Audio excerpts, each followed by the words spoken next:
రాళ్ళు ఉన్నాయట, చాలా అందవికారంగా. ఆ 2 రాళ్ళు మాట్లాడుతూ ఉన్నాయట. మొదటి రాయి శిల్పుతో అందట, మరి నువ్వు ఎలా చెక్కితే అలా వింటాను, అలాగ నేను ఒప్పుకుంటాను వంగడానికి అన్నదట. అంటే శిల్పి చెక్కుతూ ఉన్నాడట. ఒక అందమైన బొమ్మ ఆ యొక్క రాయి ద్వారాగా మరి చేయబడిందట. హల్లెలూయా, హల్లెలూయా. 2వ రాయి ఉందట. నన్ను ఒక దెబ్బ కొట్టావా బాగోదది అంటుందంట. నన్ను దెబ్బ కొట్టావంటే నీ సంగతి చూస్తాను అంటుందంట. అంటే నేను కొట్టడానికి అంటే ఎందుకంటే రెండింటిని తీసాడు వాస్తవంగా తీయటానికి. ఓ రాయి ఉండదంటే నన్ను నా మీద ఉలెత్తావా నీ సంగతి మామూలుగా ఉండదు అది అని చెప్పి అంటుందంట ఆ రాయ. అంటే నువ్వు పక్కన పడేసాడు శిల్పి. 2వ దాని దగ్గరకు వచ్చాడు, ఏమి మాట్లాడలేదట. ఆ రాయి నువ్వు ఎలా చెప్తే అలా వింటా ఉండదట. దాన్ని చక్కగా చెక్కాడట. చెక్కిన తర్వాత బొమ్మ తయారు చేసిన తర్వాత బొమ్మను నిలబెట్టారట. హల్లెలూయా. మరి బొమ్మని ఓ ఎత్తైన స్థలంలో నిలబెట్టారట. హల్లెలూయా. నిలబెట్టిన తర్వాత రెండో రాయ అలా చూస్తుందట ఎత్తైన స్థలంలో బొమ్మనే. అది చూస్తుందంటే ఏంటి పరిస్థితి అని అంటే, ఇది వంగడానికి కొట్టబడడానికి ఒప్పుకోలేదు కాబట్టి ఆ ఎత్తైన స్థలంలో చూసిన ఆ రాయిని చూసి ఇది అసూయపడిపోతుందట. ఆ బొమ్మను చూసి నా పరిస్థితి ఏంటి, నన్ను వాడుకో అంటుందంట. అంటే ఈ శిల్పి ఏం చేశాడంట, ఆ బొమ్మను పైకెత్తి ఆ బొమ్మ కింద ఈ రాయిని పెట్టాడట. పెడితే బొమ్మ ఆ రాయి పైన మరి తలగానేమో ఈ బొమ్మ ఉందట. రాయి పాదం కింద చెక్కబడడానికి ఇష్టపడలేని ఆ రాయి ఉందట. మీకు అర్థమవుతుందమ్మా నా యొక్క మాట? దేవుని సన్నిధిలో మనము నేర్చుకోవడానికి ఇష్టపడితే ఖచ్చితంగా ఇంకా తలాంతులు యాడ్ అవుతాయి. హల్లెలూయా, హల్లెలూయా. నేను కేవలము పాటలు వినడానికి వచ్చేవాడిని. పాటలు వినడానికి, ముఖ్యంగా మ్యూజిక్ ఎక్కడ ఉంటే అక్కడ వినడానికి వచ్చిన వ్యక్తిని. మరి గజ్జల శబ్దం, దాన్ని ఏమంటారు, గిలకల యొక్క శబ్దంతో వాళ్ళు పాటలు పాడుతుంటే ఈ పొరుగు నుంచి వచ్చే సేవకులు అవి వినడానికి వచ్చినటువంటి వ్యక్తిని. నాకు అసలు సంబంధమే లేదు ఈ యొక్క సందర్భం అనేది. కానీ దేవుడు నెమ్మదిగా ఈ వినడానికి వచ్చినటువంటి పాటలు వినడానికి వచ్చినటువంటి నేను వాక్యాలు వినడం ద్వారాగా మరి నెమ్మదిగా మరి నా యొక్క విధానంలో నేను వెళ్తున్నప్పుడు లోక విధానంలో నుంచి దేవుడు నన్ను లాగి ఆయన పరిచర్యకి దేవుడు నన్ను పిలిచాడు. హల్లెలూయా. మరి కాబట్టి కేవలము మరి నేను గిలక తప్పట్లు పాటలు వినడానికి వచ్చిన వ్యక్తిని. వాళ్ళ వాయిస్ అది బాగుండడం చేత, వాళ్ళు పాడే పాటలు బాగుండడం చేత కాలక్షేపానికి మరి వచ్చినటువంటి ఆ యొక్క విధానం. కాబట్టి ఆ యొక్క విధానంలో ఉన్నటువంటి నేను మరి దేవుని యొక్క మరి ఉన్నతమైనటువంటి ఈ యొక్క పరిచర్యలో వివిధ స్థాయిల్లో దేవుడు నన్ను వాడుకున్నాడు. హల్లెలూయా.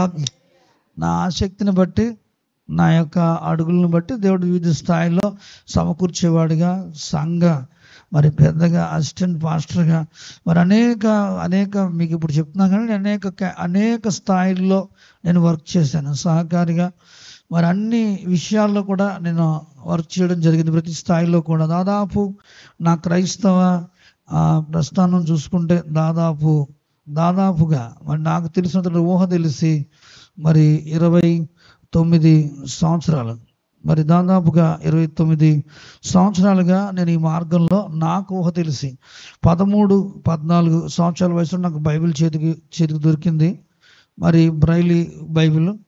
మరి 5 సంవత్సరాల్లో బైబిల్లో ఉన్నటువంటి విషయాలన్నీ తెలుసుకోవడానికి దేవుడు కృప చూపించాడు.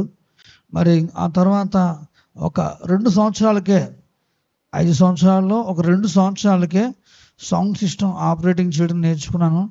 మరి స్పీకర్స్ సెట్ చేయడం అన్నీ కూడా. మరి ఆ తర్వాత మరి వాయిద్యాలు ఈవెన్ విదిన్ 2 ఇయర్స్లో 1 or 2 ఇయర్స్లోనే వాయిద్యాలు కూడా అదే బైబిల్ అప్పగించబడిన ఆ లైన్లోనే వాయిద్యాలు కూడా 1 or 2 ఇయర్స్లో నేర్చుకున్నాను. 3 ఇయర్స్లో మరి సౌండ్ సిస్టమ్, మ్యూజిక్ సిస్టంలో మంచి విధానం చేసుకుని దాదాపుగా 2000 వచ్చేటప్పటికి చాలా విషయాలు అర్థమై ఉన్నాను. 2000 ఆగస్ట్ 18న మరి బైబిల్ పూర్తి చేయబడి, చాలాసార్లు బైబిల్ పూర్తి చేయబడిన తర్వాత నాలో దేవుడు మరి చెప్తాను కదా మ్యూజిక్ అంటే ఇష్టం అని, ఆ యొక్క మ్యూజిక్ సందర్భంలోనే నేను రక్షణలోకి రావడం కూడా అదే కారణం. మరి నీవు చేసిన ఉపకారములకు నీ పాట వీళ్ళు కాలేజ్ స్టూడెంట్స్ పాడుతుంటే అది దూరం నుంచి వినబడ్డాన్ని బట్టి అది చూద్దామని వెళ్ళాను. మామూలుగా రక్షణ గురించి, సువార్త గురించి కాదు వెళ్ళింది, ఆ పాట చూద్దామని వెళ్ళాను. మరి ఆ విధంగా వెళ్ళినటువంటి ఆ యొక్క విధానంలో అక్కడ నేను అనేటువంటి దాని కొరకు దైవజనుడు సువార్త చెప్తున్నాడు. మరి ఆ సువార్త నేను అనేటువంటి దాని మీద సువార్త అందిస్తున్నప్పుడు మరి ఆ యొక్క సువార్త విని మరి ఆయన రక్షణ గురించి ఆల్టర్ కాల్ ఇచ్చారు. అప్పుడు సువార్త ద్వారాగా నేను దేవుని వైపు తిరిగాను. ఆ తర్వాత దేవుని సన్నిధిలో వేసవ సెలవులకి ఇంటికి వచ్చిన తర్వాత 25 సార్లు, అప్పటికే 20 సార్లు బైబిల్ చదివి ఉండడం చేత ఎప్పుడైతే ఈ రక్షణ కొరకనే ఒప్పుకోలు వచ్చిన తర్వాత బాప్తిస్మం కొరకు దేవుడు నాతో మాట్లాడాడు, హృదయంలో ప్రేరేపణ ఇచ్చాడు. మరి ఆ విధంగా కానీ నన్ను నడిపించేటువంటి వ్యక్తులు, సరైన వ్యక్తులు ఇక్కడ నాకు లోకల్లో కుదరలేదు. కాబట్టి కాలేజీలోకి వెళ్ళాక అక్కడ యవనస్తుడు ఒక వ్యక్తి ద్వారాగా నేను బాప్తిస్మం తీసుకోవడం జరిగింది. హల్లెలూయా.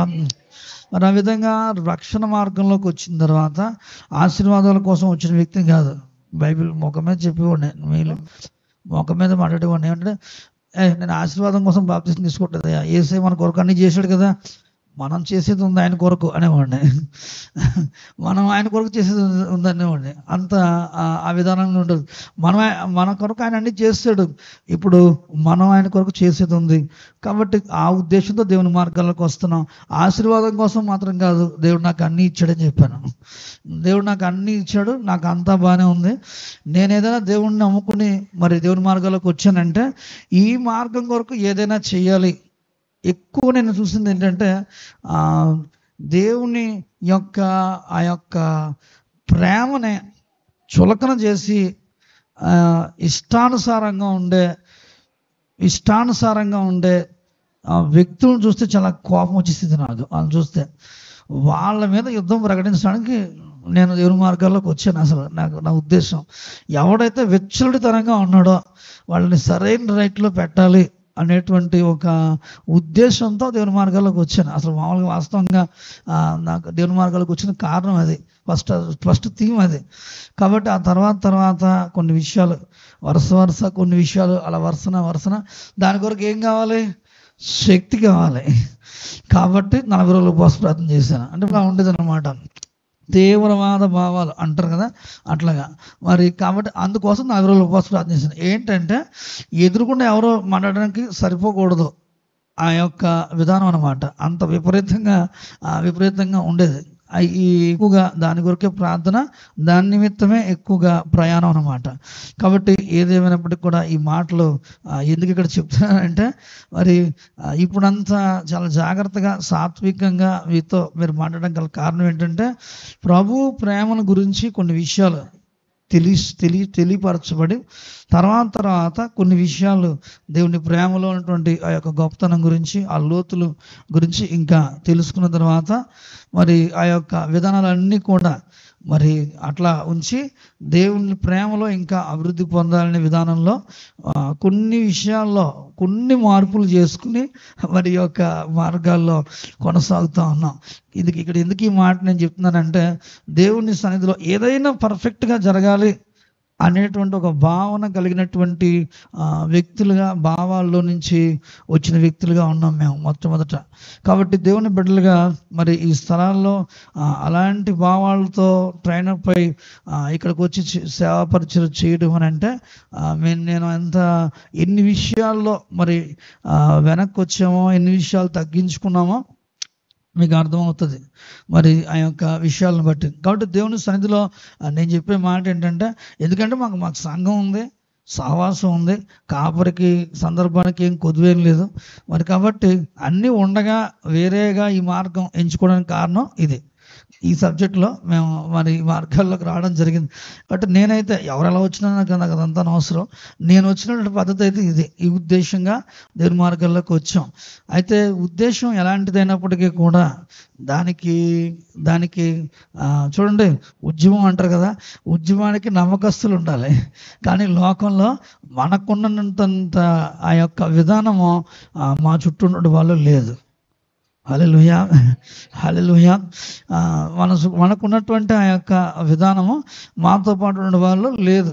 కాబట్టి నెమ్మదిగా ఆ యొక్క మూమెంట్ అనేది స్లోగా అది చల్లారిపోయింది. ఆ యొక్క విధానం చల్లారిపోయిన పరిస్థితి వచ్చింది. అది కారణం వాస్తవంగా అయితే మరి ఆ యొక్క ఉద్దేశాల్లో నుంచి ఇప్పుడైతే ఈ ఫాస్టింగ్ ప్రేయర్స్ ఉద్యమం కొరకు మరి దేవుని సన్నిధిలో మనకు చెందిందంతా కూడా స్వతంత్రించుకోవడం కొరకు అన్నట్టుగా ఆ ప్రయాణాన్ని మరి తర్వాత నేను ఆ మూమెంట్లో వస్తే మా ఆత్మీయ నాయకులు చెప్పిన మాట ఏంటంటే, మనకు చెందిందంతా కూడా శిలువలో స్వతంత్రించుకోవడానికి ఉపవాసం అనేది ఆలోచించేవి అని ఆయన సరి చేశాడు.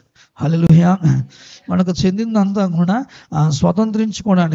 స్వతంత్రించుకోవడానికి ఈ ఉపవాసం అనేది తాళవచ్చేవి అని ఆయన కరెక్షన్ చేశారు. దాన్ని కరెక్ట్ చేసి దాన్ని సరైన రీతిగా మమ్మల్ని అంటుకట్టారు. హల్లెలూయా. కాబట్టి దేవుని సన్నిధిలో నేను చెప్పేటువంటి మాట ఏంటంటే, ఆయన ఉద్దేశాల్లోకి మనం వెళ్ళాలి, ఆయన తలంపుల్లోకి మనం వెళ్ళాలి, ఆయన ఆలోచనలోకి వెళ్ళాలి, ఆయన సంతోషపెట్టే ఆ యొక్క జీవితంలోకి మనం అడుగు పెట్టాలి. హల్లెలూయా. దేవుడు అందుకనే ఈ మార్గంలో మనల్ని ఉన్నతంగా నిలబెట్టడం కొరకు మరి ఆయన తను తానే అర్పణగా చేసేసుకున్నాడు. హల్లెలూయా. అర్పణగా బలి అయిపోయాడు. మరి మనం ఉన్నతమైన రీతిలో మనము ధనవంతులం కావాలని ఆయన దారిద్రత వల్ల మనల్ని ధనవంతులుగా దేవుడు చేశాడు. హల్లెలూయా. తన ప్రేమ చేత మనల్ని నింపి, ఆయన కనికరం చేత మనల్ని నింపి, ఆయన ఉన్నతంగా నిలబెట్టడం కొరకు దేవుడి యొక్క కార్యాలని జరిగిస్తూ వచ్చాడు. హల్లెలూయా. కాబట్టి ఈ లోకానికి మనము మురికిగాను పెంటగాను ఉండొచ్చు, కానీ దేవుని యొక్క సన్నిధిలో ఆయన రాజ్యంలో గనులైన వారిగా దేవుడు మనం నిలబెట్టడానికి ఇష్టపడుతున్నాడు. హల్లెలూయా. గనులైనటువంటి వారిగా నిలబెట్టడానికి దేవుడు ఇష్టపడుతూ ఉన్నాడు. హల్లెలూయా. ఇప్పుడు దేవునిలో ఒక ఉన్నతమైన రీతిగా నిలబెట్టడానికి దేవుడు ఇష్టపడుతూ ఉన్నాడు. హల్లెలూయా. ఉన్నతమైన కార్యాలని స్వతంత్రించుకోవడానికి మరి దేవుడు ఉన్నతంగా తన కార్యాలని మరి దేవుడు చేస్తున్నాడు. హల్లెలూయా. ప్రభువులో ఉన్నతమైన ఉద్దేశాలు ఉన్నాయి, నీ పట్ల ఉన్నతమైన ప్రణాళికలు ఉన్నాయి. దేవుని కొరకు నీవు ఒక గొప్ప రగిలే జ్వాలగా మార్చబడాలని దేవుని యొక్క ఉద్దేశం. దాని కొరకు దేవుని యొక్క సారూప్యం